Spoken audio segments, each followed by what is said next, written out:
የፍቅር ስሜት አራዳነት ስለሚመስለው የሚገባበት ጉዳይ ነው። ብዙ ነገሮች ይፈጠራሉ የፍቅር ህይወት ውስጥ። እግዚአብሔር የጊዜ አምላክ ነው። ሁሉ ወጣቶች ተፈላጊነት በጣም የሚፈልጉበት እድሜ ነው። ሪሌሽንሺፕ ማለት የትዳር መንገድ ነው። የከበረ ጋብቻን ለማግኘት የከበረ የሆነ የፍቅር ግንኙነትን ማሳለፍ ያስፈልጋል። ስለ ሪሌሽንሺፕ ማንሳት ፈልጋለሁ ማለት በወጣትነት ጊዜ እንግዲህ የፍቅር ግፊት ማለት ውስጣችን መወደድን መፈለግ መጠየቅ ከሆነ ሰው ጋር መሆን ተፈላጊ መሆናችንን ማረጋገጥ እንደዚህ አይነት ስሜቶች አሉ። እኔም ወጣት በነበርኩበት ጊዜ ተሰምቶኝ ያውቃል። በዛ ምክንያትም ጥሩ መጥፎም የህይወት ገጠመኞች አሉኝ ማለት ነውና ይሄ ስሜት ዘንድሮም ተቀይሯል ብዬ አላስብምና ይሄ የፍቅር ግፊት ስለ ሪሌሽንሺፕ እስቲ ምን ትይናለሽ? የፍቅር ስሜት ያው አማራቴ እሷ በነበረችበት ወቅት የነበረ ነው። አሁንም ደግሞ ያለ ነው። እውነት ነው። ይሄ ለምንድነው ይሄ የሆነው? ናቹራል ነው። ሰዎች ፈልገው የሚያመጡት ነገር ብቻ አይደለም። ካሉበት ነገር ተነስተው ከአካባቢያቸው ተነስተው ብዙ የሚገፋፉበት ጉዳይ ሊሆን ይችላል። ግን ደግሞ የፍቅር ስሜት ሰዎች ስፔሻሊ ደግሞ በዚህ እድሜያቸው ላይ ናቹራሊ ወደ እነሱ የሚመጣ ጉዳይ ነውና በጣም ደግሞ በዚህ እድሜ ወጣቶች ይሄንን ነገር አሹር ማድረግ ይፈልጋሉ። ስለራሳቸው መወደድ ተፈላጊነት በጣም የሚፈልጉበት እድሜ ነው። አሁን እኛ ወጣቶች ግን ይሄ ስሜት እየተሰማን ነው። የፍቅር ስሜት የመፈለግ ስሜት ደግሞ በዋነኝነት የተቃራኒ ጾታ የፍቅር ስሜት የምንለው ነገር አይደል እየተሰማን ነው ማለት ግን ግዴታ ደግሞ በተሰማን በዛ ሰዓት መጀመር አለብን ማለትም አይደለም። እግዚአብሔር የጊዜ አምላክ ነው። ሁሉን ደግሞ ሲፈጥር በጊዜው ውብ አድርጎ የፈጠረ አምላክ ነው። ለግፊት ቅድምም አውርተን ነበር አይደለ? በዚህ እድሜ ላይ ብዙ ያቻ ግፊቶች አሉ።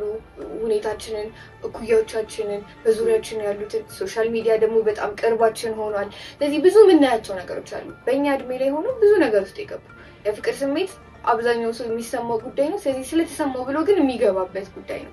ከዛ ደግሞ አራዳነት ስለሚመስለው የሚገባበት ጉዳይ ነው። ሰው ግን ይሄ እንደዚህ አይነት ሁኔታ ውስጥ ስላለ ወይም ደግሞ እዚህ ወጣትነት ውስጥ ስላለ ግዴታ መግባት ያለበት ነገር አይደለም። እግዚአብሔር ውብ አድርጎ የፈጠረውን ይሄንን ጊዜ ደግሞ እኛ ጋርም ደግሞ ቫልዩ ሰጥተን ልንጠብቀው ልንኖርለት የሚገባ ነገር ነው ማለት ነው። እና እኔ ስለ ፍቅር ስለ ሪሌሽንሺፕ ምናምን አለሁኝ። ሪሌሽንሺፕ ማለት የትዳር መንገድ በቃ አንድ ሰው ከተቃራኒ ጾታ ጋር ፍቅር ጀመረ ማለት መሆን ያለበት መጀመሪያው እንጂ መጨረሻው አይደለም። መጨረሻው መሆን ያለበት ትዳር ጋር። ስለዚህ ትዳር የምንለው ጋር ደግሞ ለመድረስ ቅዱስ መሆን አለበት ማለት ነው። ጋብቻ ክቡር ነው መኝታውም ደግሞ ንጹህ ነው ይላል አይደለ?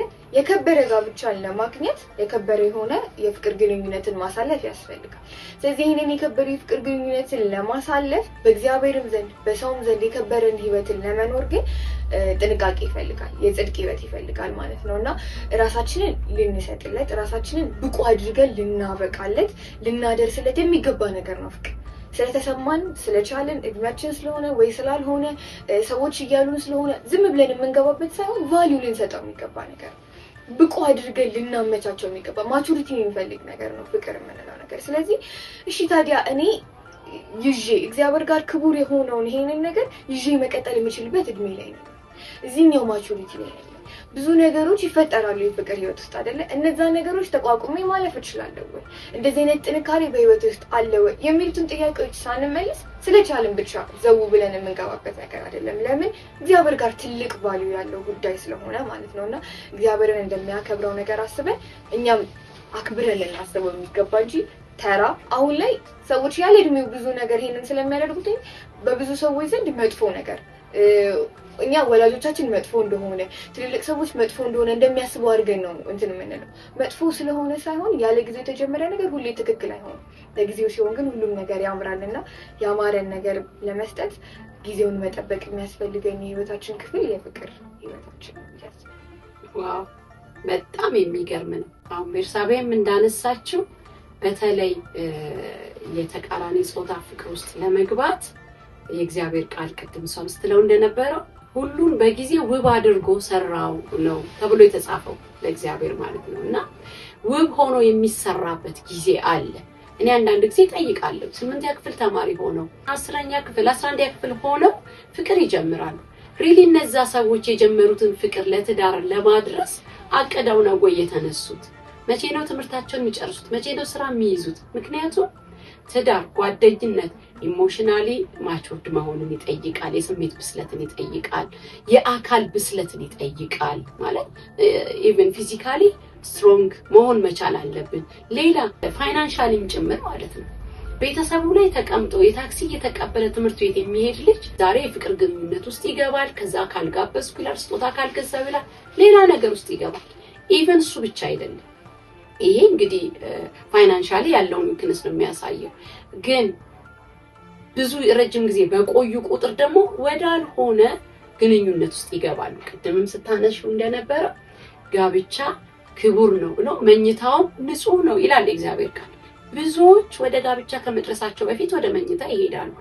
ይሄ ትክክል አይደለም፣ ስለማይጠቅመን። አሁን ከእግዚአብሔር አንፃር ብቻ አይደለም ከኛ አንፃር ራሱ ስለማይጠቅመን በእጮኝነት ጊዜ ውስጥ በሪሌሽንሺፕ ውስጥ ሆኖ ወደ አልጋ መሄድ ወይም ደግሞ እሱን የመሳሰሉ ነገሮች ውስጥ መግባት ራስንም ነው የምንጎዳው። በጽድቅ በቅድስና የሆነ ሪሌሽንሺፕ ያስፈልገናል። ቅድምም እንዳለችው ብንችል እግዚአብሔር ቢረዳን እኛም ብንጠነክር በጓደኝነት ከያዝነው ሰው ጋር ወደ ጋብቻ መድረስ መልካም ነገር ነው። አንዳንድ ጊዜ ምናልባት እጮኝነት ፌል ሊያደርግ ይችላል፣ ግን አንዳንዴ ነው።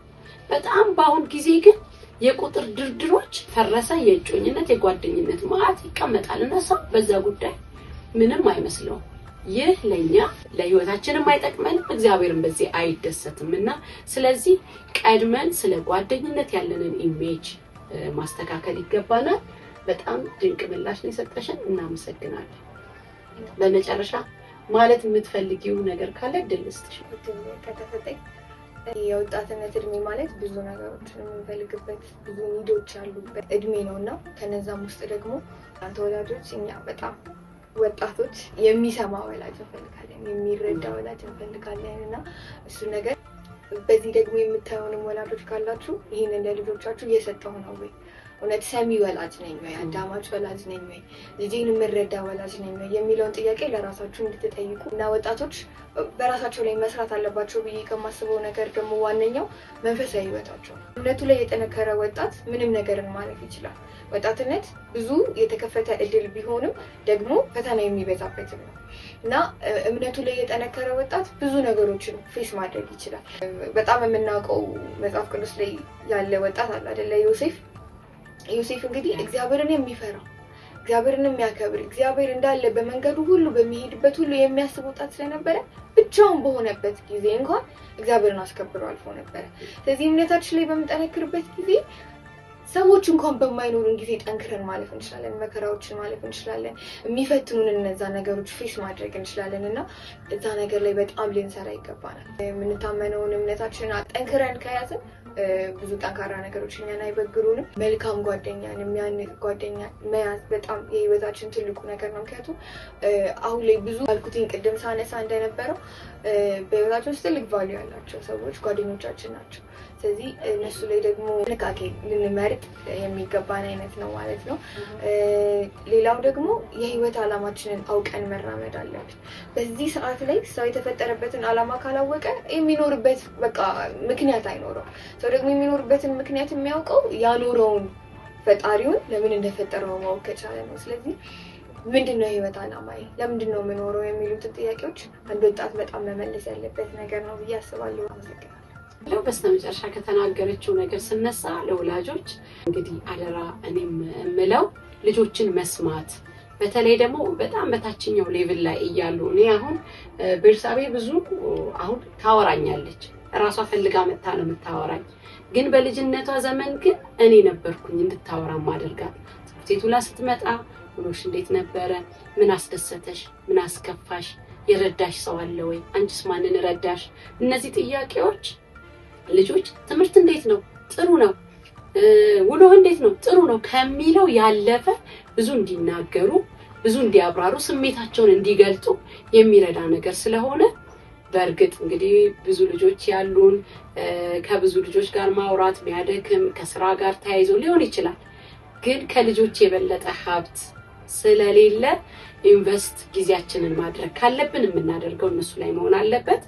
በልጅነታቸው የተሰሙ ልጆች በወጣትነታቸው ጊዜ ብዙ ንጉስ ጓደኛ ቢኖራቸው እኔ አሁን የቤሪን ጓደኞች ወንዶቹ ነው ሴቶቹንም አውቃቸዋለሁ ብዬ ነው ማስበው እንግዲህ ሌላ ነገር ማለት ነውና ይሄ ኬት መጣ ከመጀመሪያ የተሰራው ስራ ነውና ሁላችንም ይሄንን እናድርግ ደግሞ የተለየ ተሞክሮ ያለው ወላጅ ወጣትም ካለ የተሻለ እንማርበት የሚያስፈልግ እዚህ ቤተሰብ ውስጥ ያሉ እንዲያውቁት የሚያስፈልግ ካለ ኮሜንት ላይ ብታስቀምጡልን ይሄ አገልግሎት እንዲበዛ እንዲሰፋ ወደ ብዙዎች እንዲደርስና እንዲጠቅም ደግሞ ኮሜንት ላይ ኮሜንት ማስቀመጥ ሼር ማድረግ ላይክ ማድረግ ሰብስክራይብ ያላደረጋችሁ ደግሞ ሰብስክራይብ ማድረግ እንዲሁም ደግሞ ፎሎ ማድረጋችሁን አትርሱ እንላለን እናመሰግናለን